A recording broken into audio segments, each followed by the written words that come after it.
Hello students, welcome to our YouTube channel. Let's start our new video, and the topic of today's video is lattice vibration in one dimension for monoatoms या monoatomics. ठीक है, the monoatomic lattice vibration in one dimension. ठीक है, इसकी जो video थी हम previous video बना चुके हैं, लेकिन उसका कुछ पार्ट थोड़ा सा पोर्शन रह गया था, उस वीडियो में कवर नहीं हो पाया कि वो लेंदी हो जाती, तो इसलिए उसका बचा हुआ जो पोर्शन है थोड़ा सा 5-7 मिनट का, वो पोर्शन करेंगे आज हम इस वीडियो में सिर्फ. ठीक है, तो देखो हमने क्या किया था, इससे प्रीवियस वीडियो में हमने पढ़ लिया था कि जो लेटेस्ट वाइब्रेशन पढ़ा था वन डायमेंशन में, और किसके केस के लिए पढ़ा था, मोनो एटॉमिक, है ना. क्या पढ़ा था थोड़ा सा मैं बता देती हूँ. हमने क्या कंसीडर की थी, एक चेन कंसीडर की थी. ठीक है, जिसमें एटम्स कैसे थे, सभी आइडेंटिकल थे, एक दूसरे से इलास्टिकली स्प्रिंग से अटैच थे. ठीक है, और स्प्रिंग का जो कांस्टेंट था वो क्या था, के था. ठीक है, तो फिर हमने क्या किया था, उनको इक्विलिब्रियम पोजीशन से थोड़ा सा स्लाइड करवाया था. इक्विलिब्रियम पोजीशन से जब हमने थोड़ा सा उनको डिस्प्लेस करवाया तो स्प्रिंग में क्या आया, रेस्टोरिंग फोर्स आया. अब एटम्स में क्योंकि वाइब्रेशन प्रोड्यूस हुई, तो एटम्स क्या कर रहे थे, अपनी एनर्जी को ट्रांसफर कर रहे थे एक एटम से दूसरे एटम से, और वो कैसी थी, कोई कॉम्प्लिकेटेड वे में थी. सॉरी. इसलिए हमने क्या किया था, एक सिंगल एटम कंसीडर ना करके चेन कंसीडर की थी. ठीक है, अब हम क्या करेंगे, तो हमने वहां से क्या कर लिया था, डेरिवेशन निकाल दिया था, frequency omega is equal to omega maximum sine K A by 2. यहाँ तक हमने प्रीवियस वीडियो में कर लिया था. ठीक है भाई, अब हम क्या करेंगे, इसके कुछ केस करेंगे, कुछ क्या करेंगे, स्पेशल केस करेंगे. देखो इस टॉपिक, इस यूनिट के हम 4-5 टॉपिक करेंगे, वो बहुत ही इंपॉर्टेंट है, मोस्ट इंपॉर्टेंट है. तो ये टॉपिक इंपॉर्टेंट है वन डायमेंशन का भी, और इससे बाद में करेंगे वन डायमेंशन का ही डाई एटॉमिक के लिए, दोनों ही बहुत इंपॉर्टेंट टॉपिक हैं. ठीक है, तो स्पेशल केस कंसिडर करते हैं. देखो स्पेशल केस क्या करेंगे कि भाई हम बात करें at long wavelength, at long wavelength limit.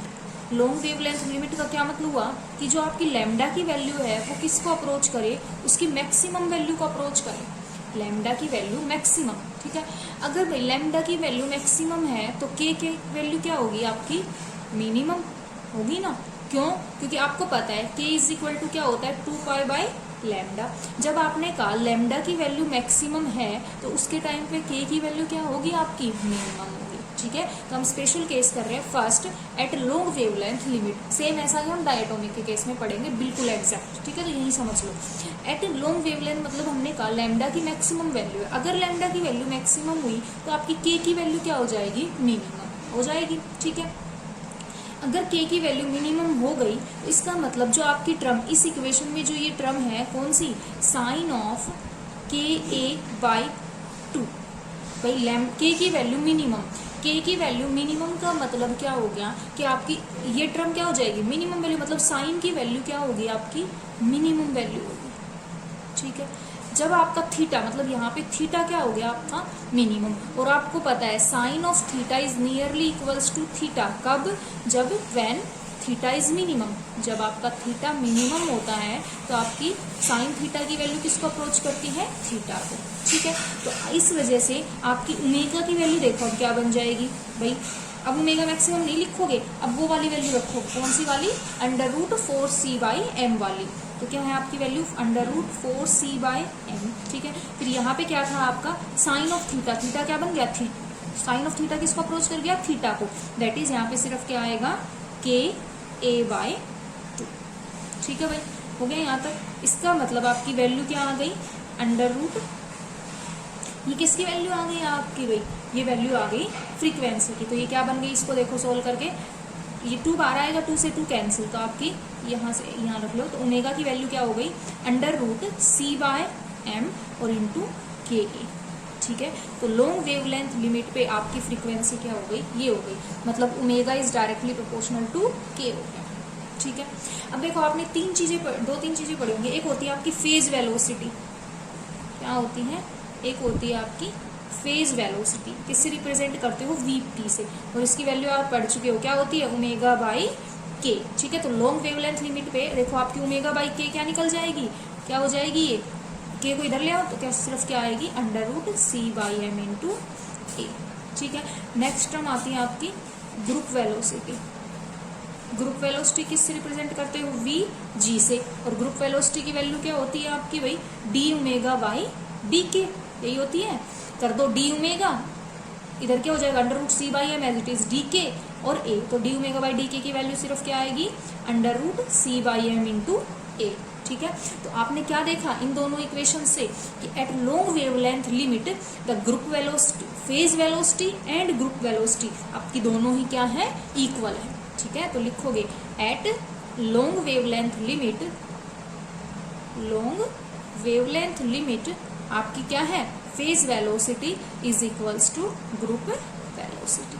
ठीक है भाई, हो गया यहाँ तक, पहला केस आ गया समझ में। पहला केस हमने क्या किया, एट लॉन्ग वेवलेंथ लिमिट किया।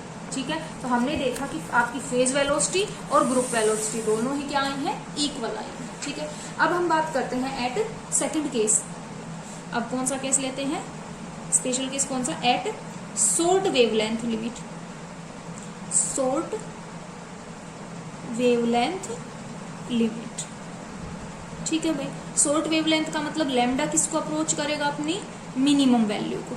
ठीक है, अगर लैम्डा मिनिमम है तो के की वैल्यू क्या हो जाएगी, किसको अप्रोच करेगा, के मैक्सिमम, के की वैल्यू उस टाइम पे क्या होगी, मैक्सिमम होगी। ठीक है, तो अब देखो, अब जो आपकी टर्म है ओमेगा ये वाली, अब क्या बन जाएगी, नाउ आपकी ओमेगा इज इक्वल टू क्या है, under root 4c by M sine क्या है आपकी, के ए बाई 2। ये टर्म देखो अब क्या बन जाएगी भाई, के की वैल्यू मैक्सिमम, मैक्सिमम मतलब साइन की वैल्यू उस टाइम पे क्या आएगी, मैक्सिमम। और आपको पता है साइन की जो मैक्सिमम वैल्यू है, साइन ऑफ थीटा की मैक्सिमम वैल्यू कितनी होती है, 1, यही होती है ना, मैक्सिमम वैल्यू कितनी होती है, 1। ठीक है, तो इसका मतलब ये टर्म आपकी क्या बन जाएगी, 1। तो आपकी ओमेगा क्या आ जाएगा अब इस टाइम पे, under root 4c by M. ठीक है, यहाँ ये हो सकती है, ये क्या हो जाएगी आपकी ओमेगा की वैल्यू। अब देखो, क्योंकि हमें तो फेज रिलेशन निकालना है ग्रुप वेलोसिटी और फेज वेलोसिटी में, तो हम इस वैल्यू को ना लेके हम क्या करेंगे, यही वाली की ये वैल्यू क्या रहेगी, मैक्सिमम रहेगी, 1 पुट नहीं करेंगे। क्यों, क्योंकि हमें तो क्या निकालना है, फेज वेलोसिटी और ग्रुप वेलोसिटी। तो हम इस वाले को मतलब अब थीटा साइन थीटा ही रहेगा, साइन थीटा को थीटा से रिप्लेस नहीं कर सकते, क्योंकि इस टाइम पे वैल्यू क्या है, मैक्सिमम है। ठीक है, तो ओमेगा की वैल्यू क्या है, ये है। तो अब हम क्या निकालते हैं, सबसे पहला हम क्या निकालते हैं, वही उसकी फेज वेलोसिटी है ना, और फिर क्या निकालते हैं, उसकी ग्रुप वेलोसिटी। ठीक है, तो पहले निकालो आप इसकी फेज वेलोसिटी, तो वीपी फेज वेलोसिटी क्या होती है, ओमेगा बाई के। तो इस टर्म को किससे डिवाइड कर दो, के से डिवाइड कर दो, तो मतलब ओमेगा बाई के हो जाए, क्या हो जाएगी आपकी, देखो यहाँ से ये 2, एक बार कंफर्म करो, हाँ ठीक है। तो देखो ये 4 है ना, इसको 2 बार ले सकते हो 4 से, तो 2 बाई के ऐसे लिख सकते हो, under root C by M और साइन के ए बाई 2। ठीक है, ये आपकी क्या आ गई, फेज वेलोसिटी। अब ग्रुप वेलोसिटी क्या होती है, डी ओमेगा बाई डी के, यही होती है ना। तो देखो डी ओमेगा बाई डी के करना है, तो देखो कहाँ से करोगे, यहाँ से नहीं करोगे, ये तो आपकी क्या है, ओमेगा बाई के है ना, डी ओमेगा बाई डी के करनी है ना, तो यहाँ से निकालोगे। इस इक्वेशन का क्या कर दो, डिफरेंशिएशन कर दो, तो डी ओमेगा आएगा पहले तो आपका, है ना, ये होती है। तो करो डिफरेंशिएट करते हैं हम इक्वेशन, मान लो ये क्या है, स्टार। ठीक है, तो करो, तो डी ओमेगा के रेस्पेक्ट में करेंगे, तो D omega is equal to, देखो क्या हो जाएगा, under root 4c by M, तो कॉन्स्टेंट है बाहर रहेगा। साइन का डिफरेंशिएशन क्या होता है, कोस, क्या होता है, के ए बाई 2। ठीक है, और अब इसका करोगे तो क्या हो जाएगा, a बाई 2 और इंटू डी के। ठीक है, यही होगा।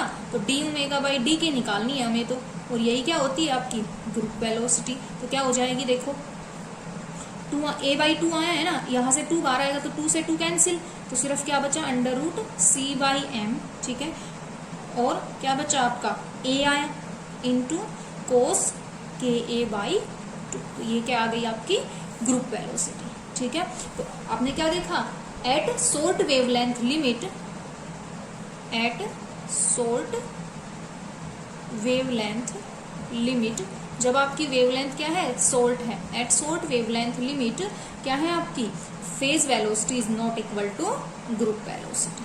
ठीक है, फेज वेलोसिटी और ग्रुप वेलोसिटी क्या नहीं है, इक्वल नहीं है, जबकि लॉन्ग वेवलेंथ लिमिट पे क्या थी, दोनों ही इक्वल थी। ठीक है भाई, तो ये था आपके स्पेशल केस, इस जब आपकी शॉर्ट वेवलेंथ लिमिट के लिए और आपकी लॉन्ग वेवलेंथ लिमिट के लिए, दोनों में। ठीक है, ओमेगा की अलग अलग वैल्यूज पे फेज वेलोसिटी के बीच में और ग्रुप वेलोसिटी के बीच में रिलेशन। जब वेवलेंथ लिमिट क्या थी आपकी, लॉन्ग थी, तो दोनों ही इक्वल थी। जब आपकी वेवलेंथ लिमिट शॉर्ट है तो क्या है, दोनों इक्वल नहीं। ठीक है, तो ये पार्ट था जो आपका रह गया था प्रीवियस वीडियो। ठीक है, सेम जैसा प्रोसीजर जो आपका मोनोएटॉमिक के लिए किया है, सेम प्रोसीजर डाई एटॉमिक के लिए डिट्टो चलेगा। वहां पे क्या हो जाएंगे, दो अलग अलग मास के एटम्स हो जाएंगे, डिफरेंट है ना। डाई एटॉमिक मतलब दो एटम्स होंगे वहां पे। ठीक है भाई, तो ये नेक्स्ट वीडियो में करेंगे। ठीक है।